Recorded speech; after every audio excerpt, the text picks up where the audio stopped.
Hello, and a warm welcome back to our space for shared reflection and wisdom. It's good to be with you again. Today, we approach a slightly different kind of topic.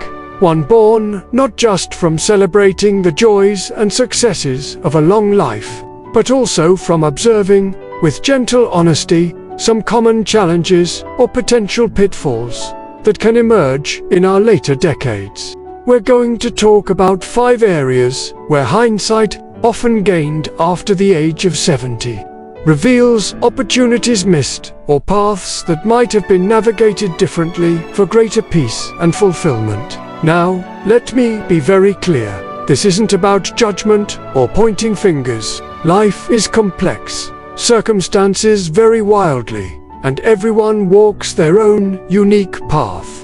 There's no single right way to age. Instead, think of this discussion as sharing hard-earned insights, like friendly navigational notes passed back from those further along the trail. The intention is purely one of helpful awareness, perhaps prompting a small, thoughtful course correction now that might make the journey ahead smoother, richer, or more joyful. These aren't necessarily drastic errors, but rather subtle drifts or overlooked priorities that, over time, can diminish well-being. So, let's explore these potential pitfalls together, viewing them through the compassionate lens of experience. Starting with one that profoundly impacts our emotional and even physical health. Pitfall 1. Passively allowing social isolation to creep in. One of the most consistent themes in discussions about well-being in later life is the vital importance of connection. Yet, paradoxically, this is often an area where gradual neglect can occur almost unnoticed. Life circumstances inevitably change. Retirement might remove daily workplace interactions. Dear friends or partners may pass away. Children might be busy with their own lives or live far away. And sometimes, physical mobility limitations can make getting out and about more challenging. The pitfall here isn't experiencing these changes. That's often unavoidable. The pitfall lies in passively accepting the resulting shrinkage of one's social world without taking proactive, deliberate countermeasures. It's the slow drift into increasing isolation. Perhaps telling oneself it's too much trouble, or I don't want to bother anyone. It's easy to let inertia take over, for days to turn into weeks without meaningful social contact beyond perhaps brief transactional encounters. The consequences of this drift are significant and well documented. Chronic loneliness isn't just emotionally painful, it has tangible negative impacts on physical health, comparable to smoking or obesity. It can worsen depression and anxiety, accelerate cognitive decline, and weaken the immune system. It also means having fewer people to rely on for support, practical or emotional, during times of need, which inevitably arise. The wisdom gained here is powerful. The need for meaningful connection does not diminish with age, but the effort required to maintain it might increase. It requires conscious intention. It means recognizing that nurturing relationships, both old and new, is not a luxury but an essential component of holistic health. It might involve picking up the phone even when you don't feel like it, accepting invitations even if it takes some effort to get ready, seeking out community groups, senior centers, volunteer opportunities, or faith communities that align with your interests. It means being willing to be both the initiator and the receiver of connection. It's about actively fighting the undertow of isolation, rather than passively being pulled by it. This connects closely with another area where passivity can inadvertently limit the richness of later life. Pitfall 2. Believing, learning, and curiosity have an expiration date. There's a prevalent, yet fundamentally untrue, notion in our culture that learning is primarily for the young. We go through formal schooling, build careers often requiring ongoing professional development, and then, Somewhere around retirement, the subtle message can sink in that the period of active learning is essentially over. We might hear or even repeat phrases like "you can't teach an old dog new tricks," implicitly accepting a future of mental coasting rather than continued engagement. The pitfall is buying into this limiting belief and allowing intellectual curiosity to atrophy. It's the decision, conscious or unconscious, to stop seeking out new information, exploring new interests, challenging the mind, or trying new things simply because one has reached a certain age. It's settling into familiar routines to the exclusion of anything novel or mentally stimulating. The consequence of this mental stagnation can be a less vibrant and engaging later life. Without stimulation, cognitive skills like memory and problem-solving may decline more rapidly than necessary. Life can become tinged with boredom or a sense of just marking time. Perhaps more importantly, we miss out on the sheer joy and vitality that comes from discovery, understanding, and mastering something new, regardless of age. The corresponding wisdom, echoed by countless vibrant older adults, is that the brain thrives on novelty and engagement throughout the entire lifespan. Curiosity is a muscle that strengthens with use. Lifelong learning isn't about earning degrees or advancing careers anymore. It's about feeding the mind, staying connected to the evolving world, finding new sources of enjoyment, and maintaining mental flexibility. Thankfully, opportunities for learning are more accessible today than ever before. Libraries offer endless worlds through books and often host lectures or workshops. The internet provides access to documentaries, online courses, many free tutorials on almost any subject imaginable, from history to crafts to technology. Community centers and colleges often have programs specifically for seniors. The key is to follow your genuine interests. Learn that language you always wanted to speak. Delve into family history. Figure out how to use that tablet to connect with grandkids. Explore classical music. Take up birdwatching. It's not about becoming an expert.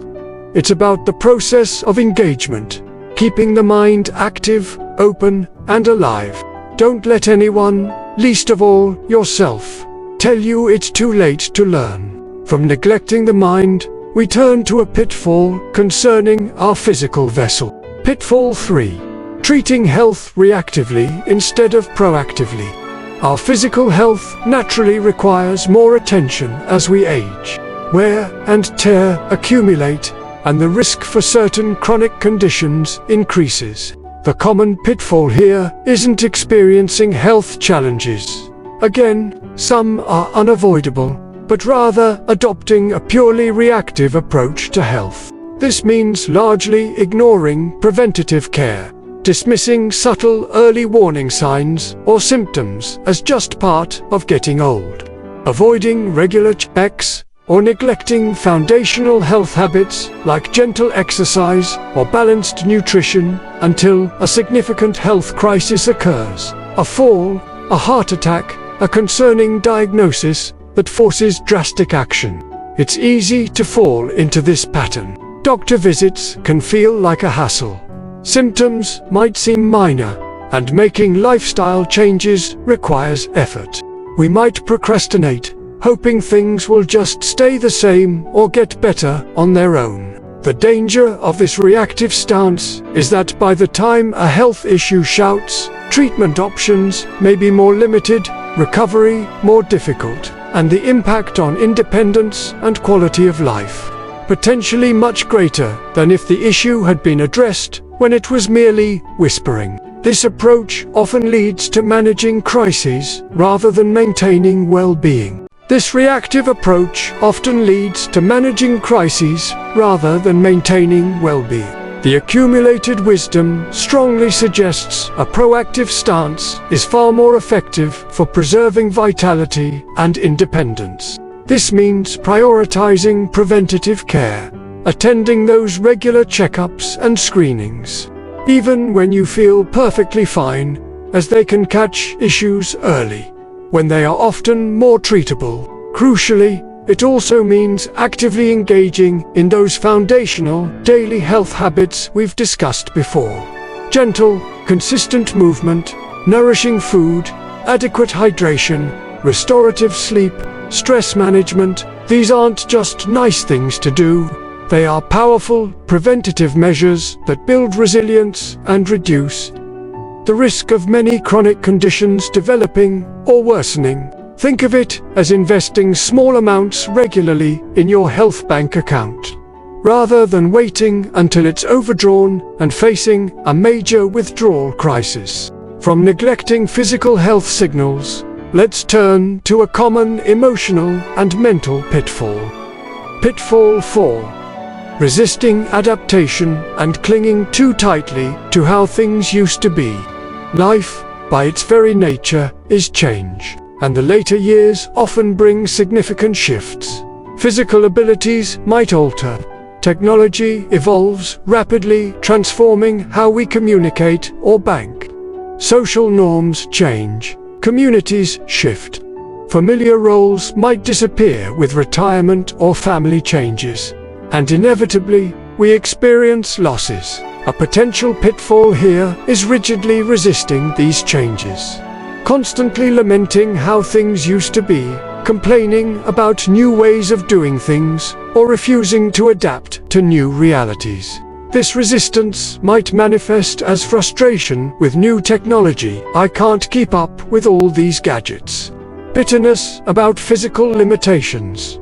I used to be able to do X, and now I can't.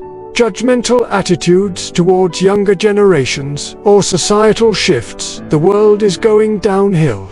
Or a general retreat into nostalgia to the exclusion of engaging with the present. While acknowledging feelings of loss or frustration is valid, getting stuck in perpetual resistance can lead to increased feelings of alienation, irrelevance, anger, and disconnection from the world as it currently is. It builds walls instead of bridges. The wisdom here lies in cultivating flexibility and adaptability. It's the understanding that while change can be difficult and sometimes unwelcome, fighting it incessantly is usually futile and exhausting. Adaptability doesn't mean blindly accepting everything or losing one's core values. It means acknowledging the reality of the change, finding ways to work with it rather than constantly against it, and focusing on what is still possible rather than dwelling solely on what is lost. Maybe it means learning just enough technology to stay connected with family or manage essential tasks online, even if it feels daunting at first. Maybe it involves modifying activities to accommodate physical changes, finding joy in new pursuits that are accessible, rather than only mourning the old ones. Maybe it means approaching younger generations or different viewpoints with curiosity rather than immediate judgment. It's about embracing a growth mindset even in the face of limitations. Recognizing that adaptation is a key ingredient for resilience and continued engagement with life. Clinging too tightly to the past prevents us from fully inhabiting and potentially finding joy in the present, however different it may be. Finally, we come to a practical, yet often emotionally charged area where procrastination can create significant problems down the line. Pitfall 5.